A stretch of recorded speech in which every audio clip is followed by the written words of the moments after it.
സുപ്രഭാതം എന്ന പ്രതിദിന പരിപാടിയിലേക്ക് എല്ലാ മാന്യ ശ്രോതാക്കൾക്കും സ്വാഗതം.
ഇന്ന് നമ്മോട് വചനം സംസാരിക്കുന്നത് സഹോദരൻ എബ്രഹാം മാത്യൂസ്, ട്രിവാൻഡ്രം.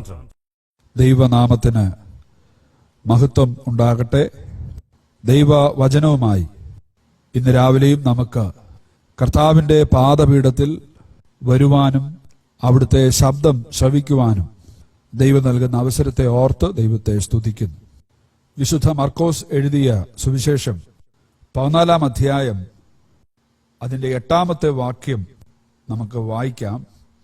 അവൾ തന്നാൽ ആവത് ചെയ്തു, കല്ലറയിലെ അടക്കത്തിനായി എന്റെ ദേഹത്തിന് മുമ്പ് കൂട്ടി തൈലം തേച്ചു. വാഴ്ത്തപ്പെട്ടവനായ കർത്താവ് ബേഥാനിയിൽ കുഷ്ഠരോഗിയായ ശിമോന്റെ വീട്ടിൽ പന്തിയിലിരിക്കുമ്പോൾ ഒരു സ്ത്രീ ഒരു വെൺകൽ ഭരണി വിലയേറിയ സ്വച്ഛ ജഡമാംസി തൈലവുമായി വന്ന് ആ വെൺകൽ ഭരണി പൊട്ടിച്ച് അവന്റെ തലയിൽ ഒഴിച്ചു. ആ സമയം അവിടെ ഉണ്ടായിരുന്ന ചിലർ ആ സ്ത്രീയെ അസഹ്യപ്പെടുത്തി അവരുടെ ഉള്ളിൽ നീരസം കടന്നു വന്നു. അത്തരുണത്തിലാണ് നമ്മുടെ കർത്താവ് ഈ വാക്യം ഇവിടെ ഉദ്ധരിച്ചത്. അവൾ തന്നാലാവത് ചെയ്തു. ഓരോ ദൈവ പൈതലിനെ സംബന്ധിച്ചിടത്തോളം ദൈവം ആഗ്രഹിക്കുന്നത് നമുക്ക് ചെയ്യുവാൻ പറ്റുന്ന കാര്യങ്ങൾ കർത്താവിന് വേണ്ടി ചെയ്യണം എന്നുള്ളതാണ്. ചെയ്യാൻ പറ്റാത്ത കാര്യങ്ങൾ ഒരിക്കലും നമ്മുടെ കർത്താവ് നമ്മളിൽ നിന്ന് ആവശ്യപ്പെടുന്നില്ല.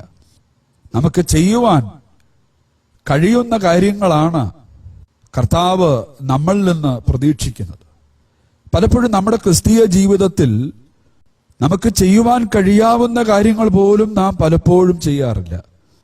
എന്നാൽ ഇവിടെ ഇതാ ഒരു സഹോദരി വളരെ വില കൊടുത്ത് ത്യാഗം ചെയ്ത് ആ സഹോദരി ആ ശിമോന്റെ വീട്ടിലേക്ക് കയറി വന്ന് തനിക്ക് പറ്റുന്ന ഒരു കാര്യം, നമ്മളെ സംബന്ധിച്ച് നാം നോക്കുമ്പോൾ വളരെ അസാധ്യമായി ചെയ്യാൻ പറ്റുന്ന ഒരു കാര്യമായിട്ട് നമുക്കത് തോന്നാമെങ്കിലും അവൾ വളരെ വില കൊടുത്ത് ആ വിലയേറിയ കാര്യം ചെയ്തു എന്നുള്ളതാണ് ഏറ്റവും ശ്രേഷ്ഠമായ കാര്യം.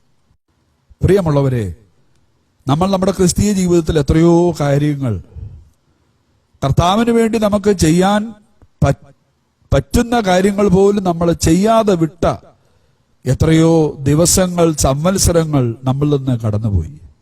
നമുക്ക് ആ കാര്യങ്ങളെപ്പറ്റി ദുഃഖം ഉണ്ടോ? എന്നാൽ ഈ ദിവസം കർത്താവ് നമ്മളോട് ആവശ്യപ്പെടുന്നത് കർത്താവിന് വേണ്ടി നാം ചെയ്യാൻ പറ്റുന്ന കാര്യങ്ങളെ ചെയ്യുക. വേദപുസ്തകം വായിക്കുമ്പോൾ ഒരുപാട് ആളുകൾ അവർക്ക് പറ്റുന്ന നിലയിൽ കർത്താവിന് വേണ്ടി പല കാര്യങ്ങൾ ചെയ്തതായി നാം വായിക്കുന്നു. ശമൂവേൽ പ്രവാചകന്റെ പുസ്തകം, 1-ാം പുസ്തകം, അതിന്റെ 1-ാം അധ്യായം 27-ഉം 28-ഉം വാക്യങ്ങൾ നാം ഇങ്ങനെ വായിക്കുന്നു. ഈ ബാലനായിട്ട് ഞാൻ പ്രാർത്ഥിച്ചു, ഞാൻ യഹോവയോട് കഴിച്ച അപേക്ഷ യഹോവ എനിക്ക് നൽകിയിരിക്കുന്നു. അതുകൊണ്ട് ഞാൻ അവനെ യഹോവയ്ക്ക് നിവേദിച്ചിരിക്കുന്നു. അവൻ ജീവപര്യന്തം യഹോവയ്ക്ക് നിവേദിതനായിരിക്കും. ഇവിടെ ഇതാ ഹന്ന എന്ന് പറയുന്ന സ്ത്രീയും അവരുടെ ജീവിതത്തിൽ അവർക്ക് ചെയ്യാൻ പറ്റുന്ന ഏറ്റവും വലിയ കാര്യം എന്താണെന്ന് ചോദിച്ചാൽ, തനിക്ക് ദൈവം നൽകിയ തന്റെ പുത്രനായ ശൗമേലിനെ യഹോവയ്ക്ക് വേണ്ടി അവൾ വേർതിരിക്കുന്നു. അവളും തന്നാലാവത് ചെയ്തു. അവിടെ എഴുതിയിരിക്കുന്ന ഒരു വാക്യം വളരെ ശ്രദ്ധേയമാണ്.